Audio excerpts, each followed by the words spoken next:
ओम शांति। ओम शांति। ओम शांति। आज 14 अक्टूबर 2025 प्रातः मुरली ओम शांति बाप दादा। सुनते हैं बाबा के मीठे मीठे मधुर महावाक्य। बाबा कहते, मीठे बच्चे, ये पुरुषोत्तम संगम युग कल्याणकारी युग है। इसमें ही परिवर्तित होता है। तुम कनिष्ठ से उत्तम पुरुष बनते हो। बाबा कहते, मीठे बच्चे, ये पुरुषोत्तम संगम युग कल्याणकारी युग है। इसमें ही परिवर्तित होता है। इसमें ही परिवर्तन होता है। तुम कनिष्ठ से उत्तम पुरुष बनते हो। प्रश्न है, इस ज्ञान मार्ग में कौन सी बात सोचने व बोलने से कभी उन्नति नहीं हो सकती? तो सुनते हैं बाबा से उत्तर में। बाबा कहते, ड्रामा में होगा तो पुरुषार्थ कर लेंगे। ड्रामा कराएगा तो कर लेंगे। ये सोचने व बोलने वालों की उन्नति कभी नहीं हो सकती। ये कहना ही रॉन्ग है। तुम जानते हो, अभी जो हम पुरुषार्थ कर रहे हैं, ये भी ड्रामा में नूंद है। पुरुषार्थ करना ही है।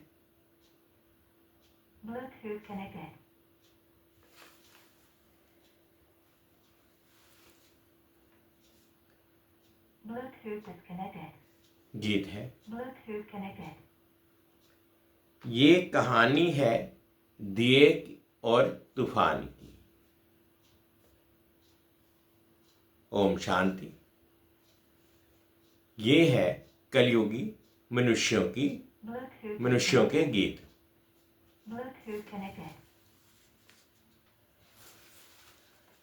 ओम शांति। ये है कलयुग मनुष्यों के गीत, परंतु इनका अर्थ वह नहीं जानते। ये तुम जानते हो। तुम हो अभी पुरुषोत्तम संगम युगी।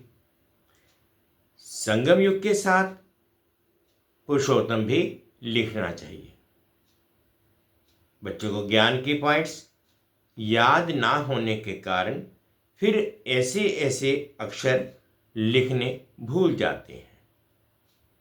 ये मुख्य है। इनका अर्थ भी तुम ही समझ सकते हो। पुरुषोत्तम मास भी होता है। ये फिर है पुरुषोत्तम संगम युग। यह संगम का भी एक त्योहार है। ये त्योहार सबसे ऊंच है। तुम जानते हो, अभी हम पुरुषोत्तम बन रहे हैं। उत्तम से उत्तम पुरुष, ऊंच से ऊंच साहूकार से साहूकार, नंबर 1 कहेंगे लक्ष्मी नारायण को। शास्त्रों में दिखाते हैं बड़ी प्रलय हुई, फिर नंबर 1 श्री कृष्ण पीपल के पत्ते पर सागर में आया। अभी तुम क्या कहेंगे?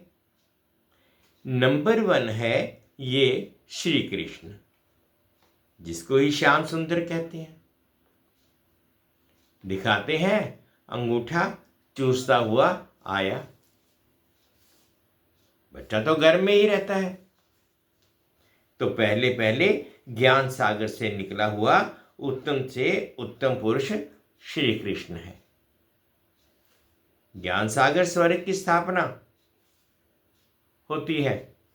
उनमें नंबर 1 पुरुषोत्तम ये श्री कृष्ण है। और ये है ज्ञान का सागर, पानी का नहीं।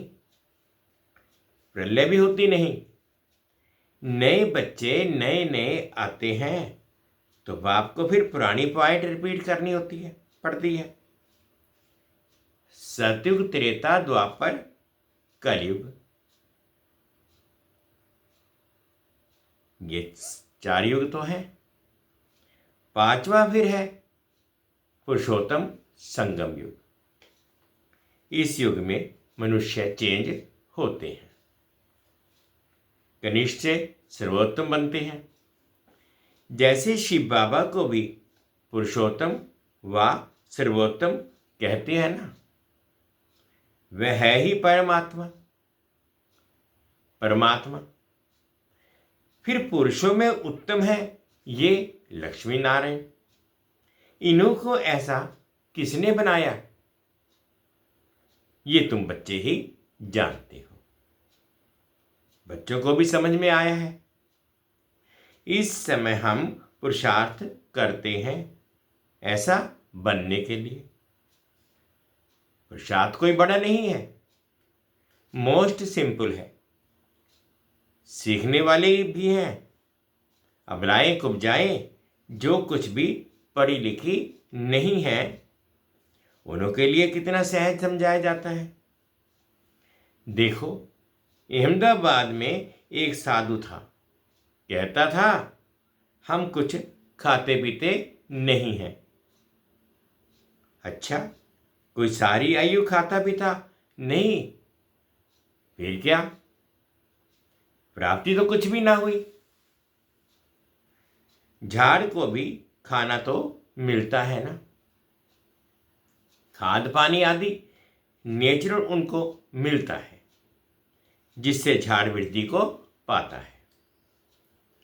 उसने भी कोई रिद्धि सिद्धि पाई होगी। ऐसे बहुत हैं जो आग से पानी से चले जाते हैं, इनसे भरा फायदा क्या। तुम्हारा तो इस सहज राजयोग से जन्म जन्मांतर का फायदा है। तुमको जन्म जन्मांतर के लिए दुखी से सुखी बनाते हैं।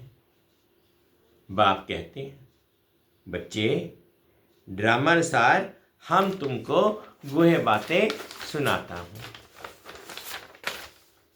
जैसे बाबा ने समझाया है। शिव और शंकर को मिलाया क्यों है? शंकर का तो इस सृष्टि में पार्ट ही नहीं है। शिव का, ब्रह्मा का, विष्णु का पार्ट है। ब्रह्मा और विष्णु का ऑलराउंड पार्ट है। शिव बाबा का भी इस समय पार्ट है, जो आकर ज्ञान देते हैं, फिर निर्वाण धाम में चले जाते हैं। बच्चों को जायदाद देकर खुद वानप्रस्थ में चले जाते हैं। वानप्रस्थी बनना अर्थात गुरु द्वारा वाणी से परे जाने का पुरुषार्थ करना।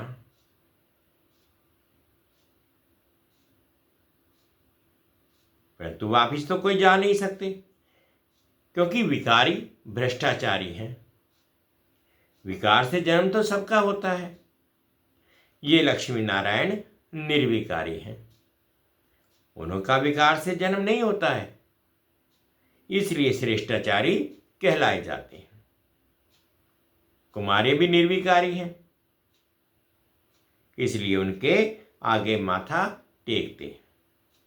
तो बाबा ने समझाया कि यहां शंकर का कोई पार्ट नहीं है।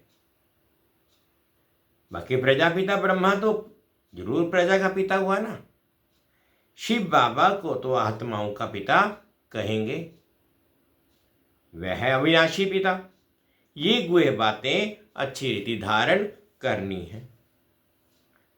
जो बड़े बड़े फिलोसफर होते हैं उनको बहुत टाइटल मिलते हैं। श्री श्री 108 का टाइटल भी विद्वानों को मिलता है। बनारस के कॉलेज के से पास का टाइटल ले आते हैं। बाबा ने गुप्ता जी को इसलिए बनारस भेजा था कि उनको जाकर समझाओ कि बाप का भी टाइटल अपने ऊपर रख बैठे हो। बाप को श्री श्री 108 जगत गुरु कहा जाता है। माला ही 108 की होती है।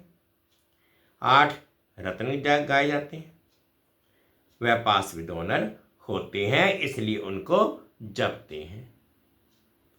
फिर उनसे कम 108 की पूजा करते हैं। यज्ञ जब रचते हैं तो कोई 1000 शालिग्राम बनाते हैं, कोई 10,000, कोई 50,000, कोई लाख भी बनाते हैं। मिट्टी के बनाकर फिर यज्ञ रचते हैं। जैसा जैसा सेठ अच्छे थे, अच्छा बड़ा सेठ होगा तो लाख बनवाएंगे। बाप ने समझाया, माला तो बड़ी है ना, 16,108 की माला बनाते हैं। ये तुम बच्चों को बाप बैठ समझाते हैं। तुम सभी भारत की सेवा कर रहे हो बाप के साथ। बाप की पूजा होती है तो बच्चों की भी पूजा होनी चाहिए। ये नहीं जानते कि रुद्र पूजा क्यों होती है। बच्चे तो सब शिव बाबा के हैं। इस समय सृष्टि की कितनी आदमशुमारी है, इसमें सब आत्माएं शिव बाबा के बच्चे ठहरे ना। परंतु मददगार सब नहीं होते। इस समय तुम जितना याद करते हो उतना ऊंच बनते हो, पूजन लायक बनते हो। ऐसे और कोई की ताकत नहीं जो ये बात समझाए, इसलिए कह देते ईश्वर का अंत कोई नहीं जानते। बाप भी आकर समझाते हैं। बाप को ज्ञान का सागर कहा जाता है, तो जरूर ज्ञान देंगे ना। प्रेरणा की तो बात होती नहीं। भगवान कोई प्रेरणा से समझाते हैं क्या? तुम जानते हो उनके पास सृष्टि के आदि मध्य अंत का ज्ञान है, वह फिर तुम बच्चों को सुनाते हैं। ये तो निश्चय है। निश्चय होते हुए भी फिर भी बाप को भूल जाते हैं। बाप की याद, ये है पढ़ाई का अंत, ये है पढ़ाई का तंत्र। याद की यात्रा से कर्मातीत अवस्था को पाने में मेहनत लगती है। शंकर आंख खोलते हैं तो विनाश होता है, ये कहना भी ठीक नहीं है। बाप कहते हैं, ना मैं विनाश कराता हूं ना वह करते हैं, ये रॉन्ग है। देवताएं थोड़े ही पाप करेंगे। अब शिव बाबा बैठ ये बातें समझाते हैं। आत्मा का ये शरीर है रथ। हर एक आत्मा की अपने रथ पर सवारी है। बाप कहते मैं इनका लोन लेता हूं, इसलिए मेरा दिव्य अलौकिक जन्म कहा जाता है। अभी तुम्हारी बुद्धि में 84 का चक्र है। जानते हो, अभी हम घर जाते हैं, फिर स्वर्ग में आएंगे। बाबा बहुत सहज करके समझाते हैं। इसमें हार्ट फेल नहीं होना है। कहते हैं बाबा हम पढ़े लिखे नहीं हैं, मुख से कुछ निकलता नहीं, परंतु ऐसा तो होता नहीं। मुख तो जरूर चलता ही है। खाना खाते हो मुख चलता है ना, वाणी ना निकले ये तो हो नहीं सकता। बाबा ने बहुत सिंपल समझाया है। कोई मौन में रहते हैं तो भी ऊपर में इशारा कर देते हैं कि उनको याद करो। दुख हरता सुख करता वह एक ही दाता है। भक्ति मार्ग में भी दाता है, तो इस समय भी में भी दाता है। फिर वानप्रस्थ में तो है ही शांति। बच्चे भी शांति धाम में रहते हैं। पाठ नूंदा हुआ है, जो एक्ट में आता है। अभी हमारा पाठ है विश्व को नया बनाना। उनका नाम बड़ा अच्छा है, हेवनली गॉड फादर। बाप रचयिता है स्वर्ग का। बाप नरक थोड़े ही रचेंगे। पुरानी दुनिया कोई रचती है क्या? मकान हमेशा नया बनाया जाता है। शिव बाबा नई दुनिया रचते हैं ब्रह्मा द्वारा। इनको पाठ मिला हुआ है। यहाँ पुरानी दुनिया में जो भी मनुष्य हैं सब एक दो को दुख देते रहते हैं। तुम जानते हो हम हैं शिव बाबा की संतान। फिर शरीरधारी प्रजापिता ब्रह्मा के बच्चे हो गए हैं, एडॉप्टेड। हमको ज्ञान सुनाने वाला है शिव बाबा रचयिता, जो अपनी रचना के आदि मध्य अंत का ज्ञान सुनाते हैं। तुम्हारी एम ऑब्जेक्ट ही है ये बनना, जो अपनी रचना के आदि मध्य अंत का ज्ञान सुनाते हैं। तुम्हारी एम ऑब्जेक्ट है ये बनना। मनुष्य देखो कितना खर्चा कर मार्बल आदि की मूर्तियां बनाते हैं। यह है ईश्वरीय विश्वविद्यालय, वर्ल्ड यूनिवर्सिटी। सारी यूनिवर्स को चेंज किया जाता है। उन्हों के जो भी कैरेक्टर्स हैं वह सब आसुरी, आदि मध्य अंत सब दुख देने वाले हैं। यह है ईश्वरीय यूनिवर्सिटी। ईश्वरीय विश्वविद्यालय एक ही होता है, जो ईश्वर आकर खोलते हैं, जिससे सारी विश्व का कल्याण होता है, हो जाता है। तुम बच्चों को अब राइट और रॉन्ग की समझ मिलती है, और कोई मनुष्य नहीं जो समझता हो।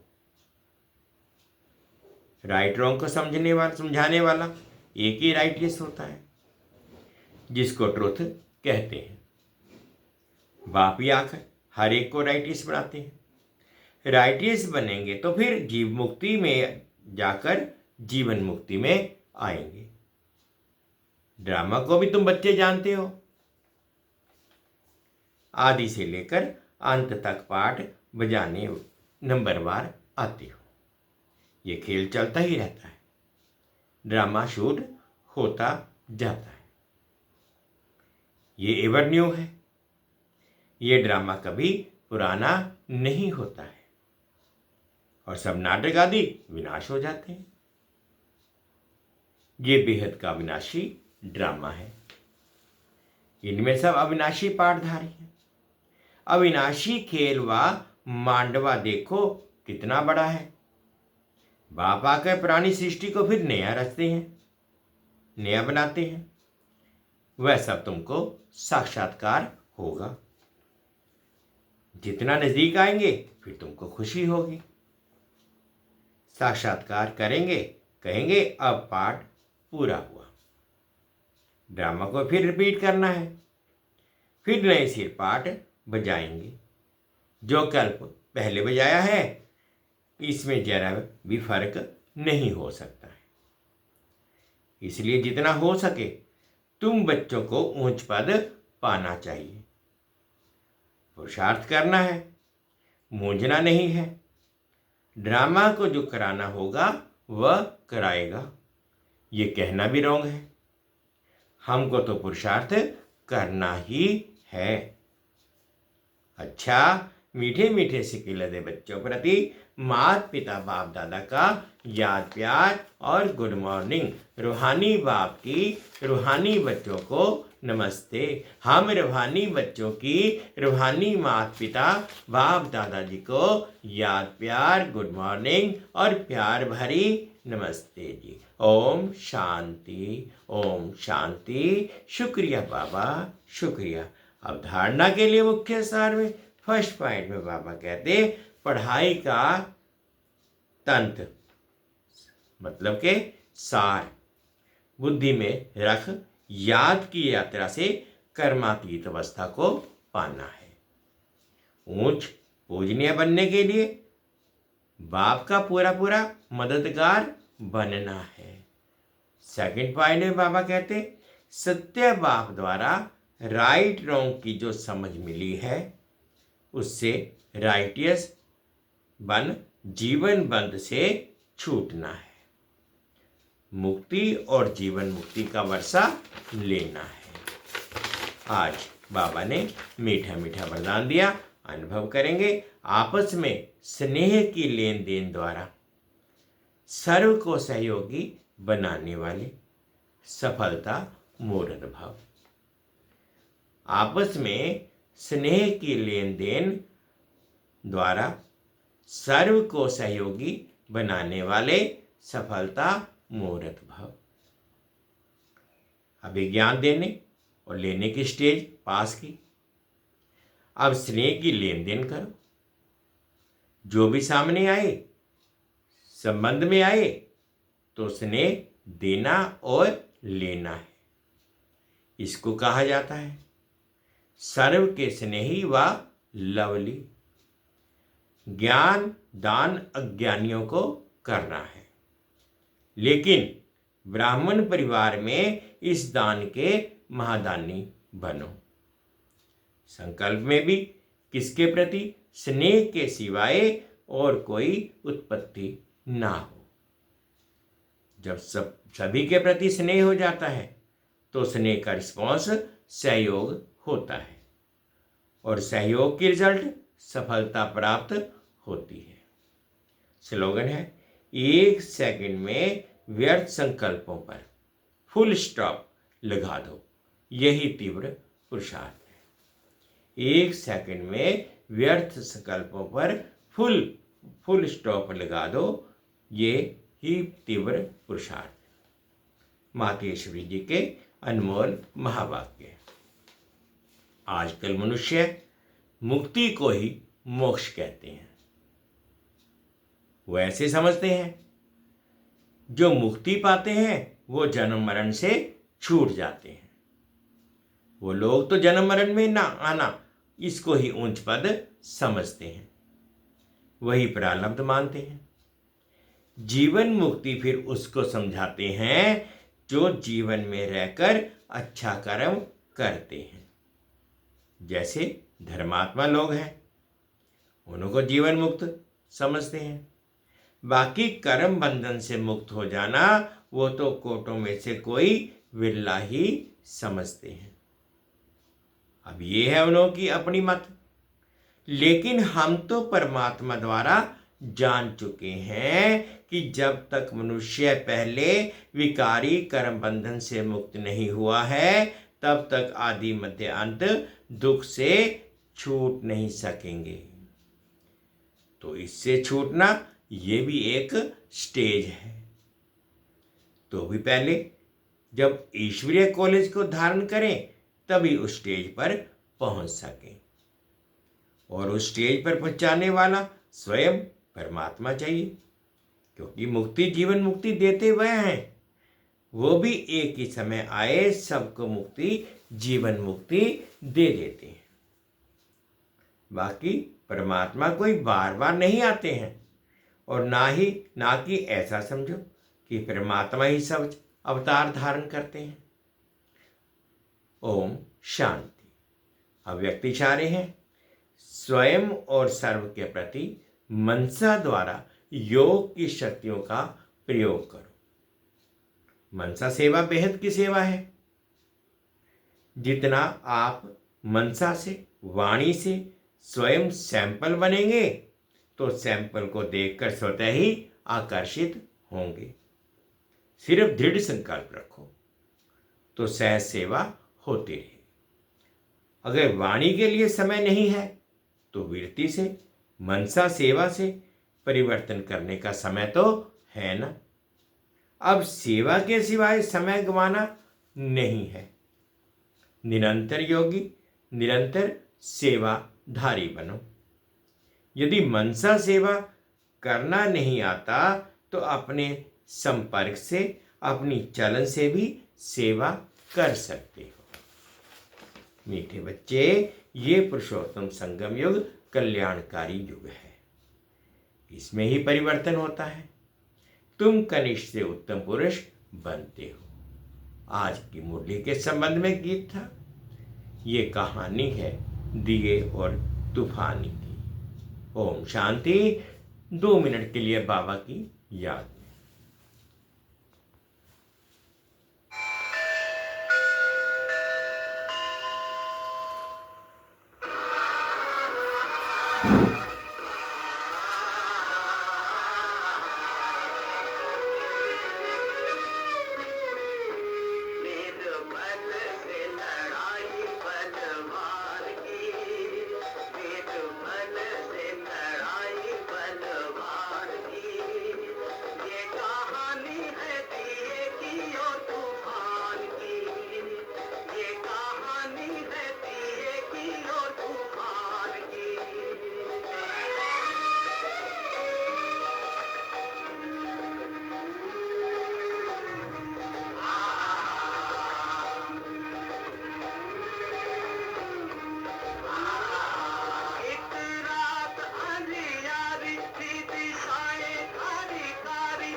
मन में मरना विचार, अत्याचार की हवा से लड़ने लगा। सर उठाना या झुकाना या भलाई में मर जाना, घड़ी आई उसके भी इम्तिहान की। ये कहानी है दिए की और तूफान की, निर्भय से लड़ाई बलवान की। ये कहानी है दिए की और तूफान की।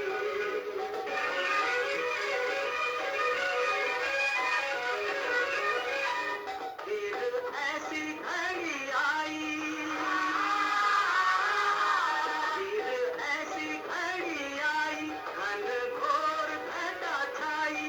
अब दिए का भी दिल लगा कांपने, बड़े जोर से तूफान आया, भरता उड़ान उस छोटे से दिए का बल मापने।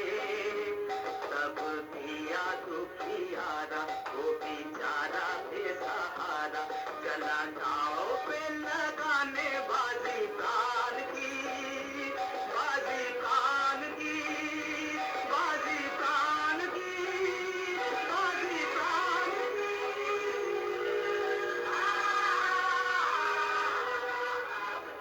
मिलिंद माधव खान संग छक्के आ गया। मिलिंद माधव विशेषण कीमत ₹1।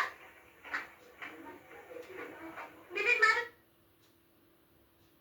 ओम शांति, ओम शांति। शुक्रिया बाबा, शुक्रिया।